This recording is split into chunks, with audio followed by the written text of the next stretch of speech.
네, 이른바 돈봉투 만찬과 관련해서 이영렬 서울중앙지검장과 안태근 법무부 검찰국장에 대한 대대적인 감찰이 시작됐습니다. 어제 이 두 사람은 사의를 표명했는데요. 청와대에서 받아들이지 않았습니다. 징계 여부가 확정돼야지만 받겠다라는 겁니다. 그렇군요. 원래 이제 공직자들이 사표를 내버리면 징계를 할 수 없잖아요. 일종의 꼼수 사표가 되는 거죠. 민간인이 되니까. 근데 공직에 있을 때 그러니까 원래 사표를 못 내게 하죠, 그래가지고. 예. 이게 징계 수에 따라서 많은 게 바뀌거든요. 뭐 연금을 받냐 못 받냐부터 시작해서. 그래서 사표를 수리하지 않은 거고요, 일부러. 관련 뉴스가 또 있습니까? 네, 이와 관련해서 검찰이 조직적으로 반발하고 있다라는 서울신문 아침 보도도 있는데요. 관련해서 우려와 불만의 목소리를 전달하고 하고 있습니다. 지방의 한 부장검사는 자기 지갑 털어서 수사하는 검사들에게 법무부 간부가 수사비를 보존해 준 것은 감찰하고 그것을 대통령이 지시한다라는 것은 수사 현장을 몰라도 너무 모르는 조치다라고 토로했다고 하고요. 또 검사장 출신한 변호사는 대통령이 오히려 검찰의 사기를 꺾고 있다면서 지금 누가 책임지고 일을 하겠냐. 대통령이 자연스럽게 검찰청 조직해서 힘을 실어주면 오히려 컨트롤이 될 거다. 이런 식의 주장도 했다는 겁니다. 뭐 검찰은 항상 이랬어요. 예, 뭔가 본인들을 향한 정부 차원의 정권 초기에 압박이 있으면은 반발이 있었죠. 그래서 정권은 그렇게 혼내기보다는 달래는 식으로 초반에 관계를 설정해서 말 잘 듣게 만드는 방식이었는데 지금은 이제 그럴 수가 없는 거거든요. 근데 이렇게 반발해주면 사람들이 검찰에 가지는 지금 이미지와 인상이 있잖아요. 가장 개혁 대상 1호이죠. 그러니까 여론조사를 해도 개혁 대상 1호예요, 항상. 최근 여론조사에는. 검찰이 이렇게 나서주면 사람들이 더 열받게 되고 그러면은 검찰 개혁에 대한 국정 동력은 더 올라가고 요정이죠. 대통령이 수사 현장 너무 모른다라는 이야기는 정말 심하다라는 생각이 드는데요. 이게 국정 동력을 유지시켜주고 이렇게 상승시켜주는 제가 보기엔 검찰 내 요정들이다. 시킨 게 아닌가. 개혁 요정인가요? 청와대에서 시킨 게 아닌가 싶은 생각이 들 정도로. 이게 도움이 안 되는데 왜 이러는지 모르겠어요. 자, 다음 뉴스는요.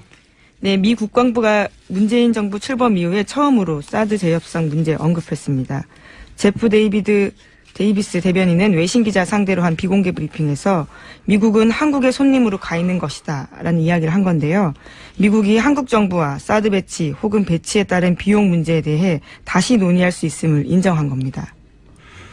이건 뭐 원래 대선 전에 미국 행정부 정부 입장이었죠. 예. 새로운 정부하고 논의해야 한다. 근데 이제 돈은 더 내라. 뭐 이런 식의 압박이 있었는데 이제 새로운 정부가 들어섰으니까 재논의를 하겠다고 생각할 수밖에 없죠. 미국도. 한국이 미국 땅이 아니니까요. 예. 거기에 미국의 물건이 가 있으니까 그래서 이제 한국의 손님으로 가 있다고 하는 거잖아요. 사드에 대해서. 여러 가지 형태의 재논의가 시작되겠죠. 예. 여기 사드 관련해서 또 청와대에서도 발언이 나오지 않았나요, 어제? 네, 그렇습니다. 정우영 청와대 외교안보 TF단장이 사드 배치 재검토 언급한 거와 관련해서요. 청와대 고위급 관계자가 이야기를 한 겁니다. 이런 얘기가 나올 단계는 전혀 아니다라는 건데 다만 합의하던 시점과 달리 변화한 상황이 생겼기 때문에 그 부분에 대해서 이해를 구하는 과정은 필요하다라고 이야기했습니다. 최근 제가 재밌는 여론조사를 봤는데 뭐 다음 주쯤에는 그 여론조사를 짚어보는 시간도 마련해야 될 것 같은데 사드 찬성이 과반이 넘어섰어요. 더 높았어요. 그죠? 반대보다.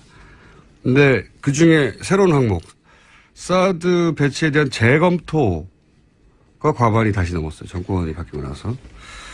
네. 정권이 바뀌고 났더니 이제 새로운 정부가 원하는 방향의 그 진행 방식이죠. 이게 사드 배치에 대한 재검토를 하고 국회 동의를 받는 절차. 그 여론이 과반이 넘었다는 것도 주목할 만한 현상입니다. 또 엄청난 비용을 우리 쪽이 부담하라는 이야기가 나오고 있기 때문에 여론 지형에서 변화되는 그렇죠. 부분들이 있을 것 같습니다. 대선 직전에 그런 얘기가 나와서 그것도 영향을 줬겠죠. 자, 다음 뉴스는요? 네, 박근혜 정부가 기준을 바꿔서 외교안보 분야의 실무급 회의로까지 볼 수 없도록 봉인해버렸다고 어제 JTBC가 보도했습니다. 인수인계가 제대로 안 됐다고 하는 뉴스의 이제 연장선상이군요, 이게. 예, 그렇습니다. 국가기록원이 2014년 6월에 개정한 대통령 기록물 비공개 세부 기준 때문인데 외교안보 실무급 회의의 회의로까지 비공개 기록물로 포함시키도록 했다라는 겁니다. 그래서 이 기준에 따라서 일본과 위안부 문제 실무회의인 국장급 협의가 포함됐고요. 또 소파와 한미합동위원회 회의록도 비공개로 돌리게 됐습니다. 이게 이제 이런 의혹인 거죠. 위안부 협상과 사드 협상을 하고 나서 도대체 협상 과정에서 무슨 얘기가 오갔는지를 보지 못하게 하려고 법을 개정했다는 거죠. 대통령 기록물. 그렇죠. 실무급 회의로까지도 못 보게 세부적으로. 그래서 사드와 위안부 문제를 어떻게 협상했는지 무슨 말이 오갔는지를 볼 수 없게 된 겁니다. 예. 그런 내용입니다. 그런 회의를 하고 나서 그 회의록이 문제가 될 수 있다고 생각한 건지 그런 실무회의까지 다 비공개로 만들어서 지금 볼 수 없게 만들었다. 이게 저는 우연이 아니라고 보는 게 그러니까 이런 법을 개정한 것이. 물론 뭐 이 법을 개정한 것은 이거와 상관없다고 말하겠죠. 당연히. 한 달 후에 됐는데. 위안부 관련해서 정보 공개 소송을 벌였어요. 네, 제 그렇죠. 기억으로는. 그죠? 그런데 그래서 법원에서 일부 공개하라는 판결이 났어요. 네, 그죠? 지난 1월에 이겼습니다. 그래서 외교부가 법원의 명령에 따라서, 왜냐면 법원이 공개하라고 했으니까요. 일부를.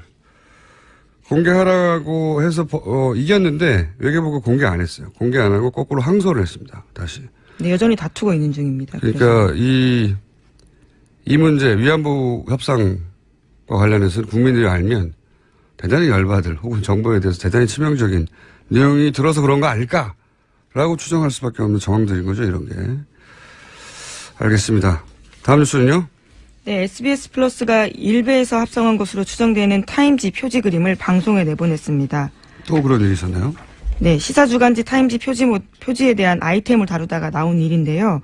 노무현 전 대통령의 타임지 표지에는 타임지 원래 문구에는 헬로 미스터 노, 그러니까 안녕 미스터 노가 쓰여 있었는데 대신에 고투 헬 미스터 노, 지옥에 가라라는 내용이 들어 있었습니다.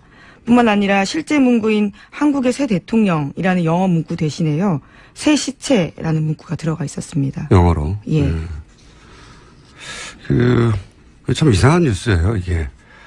SBS 뉴스나 SBS 관련 보도 프로그램에서 이렇게 소위 일베 이미지, 노무현 대통령을 모욕하는 기존 사진에 살짝 글자만 바꾼다든가, 배경 속에. 이런 게 여러 번 있었거든요. 근데 실수라기는 너무 잦고, 뭐 지금도 실수라고 하긴 하는데, 실수라고 말할 수밖에 없겠죠. 왜냐하면 회사 차원에서 의도를 가지고 이런 말이 안 되는 일을 할 수는 없겠죠. 더군다나 정권 초기에.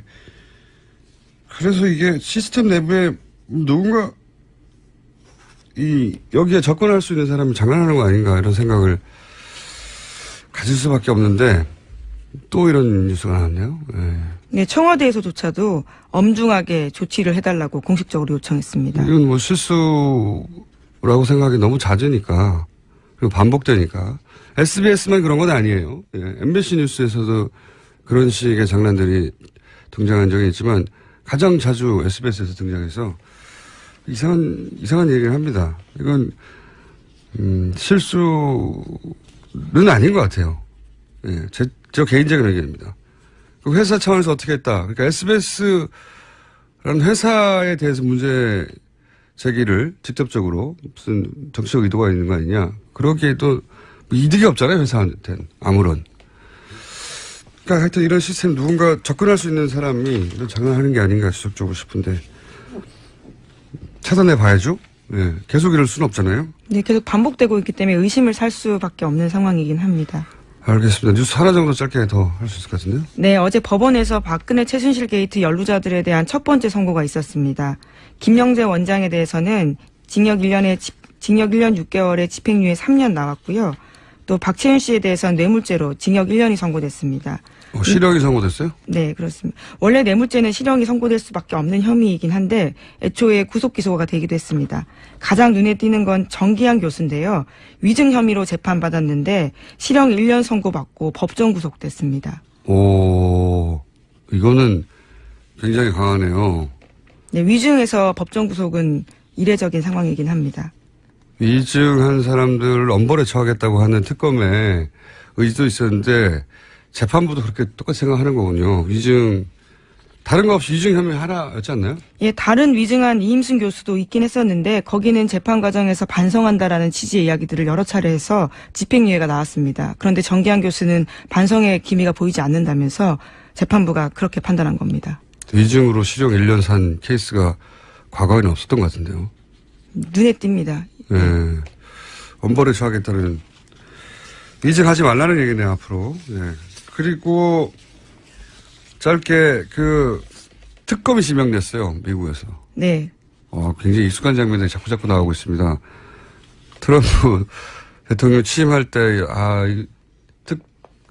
탄핵 가는 거 아닌가요? 이런 이야기를 한 적이 있는데, 예. 물론 미국에서는 하원에서 반 찬성하고 상원에서 3분의 2 찬성하고 해야 하는데, 우리처럼 헌법재판소는 안 가요. 그렇게만 되면 끝인데, 지금 상하원이 공화당이 다수거든요. 그렇죠. 예. 그래서 공화당의 의원 일부, 우리로 치면 바른정당에 가 있는 분들처럼 일부가 찬성해야 하긴 하는데, 그래서 어려운 일이긴 하는데, 근데 공화당에서도 이제 요즘 이거 탄핵 가야 된다고 하는 사람들이 생겨나고 있으니까요. 네. 또 특검 과정에서 어떤 내용들이 새로 불거지게 될지 모르기 때문에요. 상황은 계속 주시해야 됩니다. 데자뷰인데요. 이거. 미국 민주당은 한국에 와서 촛불 집회에 참여했던 분들과 촛불 집회를 이끌어갔던 그 단상에 올라갔던 그 시민단체들 만나서 어떻게 해야 되는지를 좀 물어봐 주시기 바랍니다. 그리고 미국의 이제 CBS라든가 MBC라든가 방송국들은 TBS에 오세요. 저희가 탄핵 방송을 어떻게 하는지 알려드릴 테니까. 여기까지 하겠습니다. 시사인의 김은지였습니다. 감사합니다.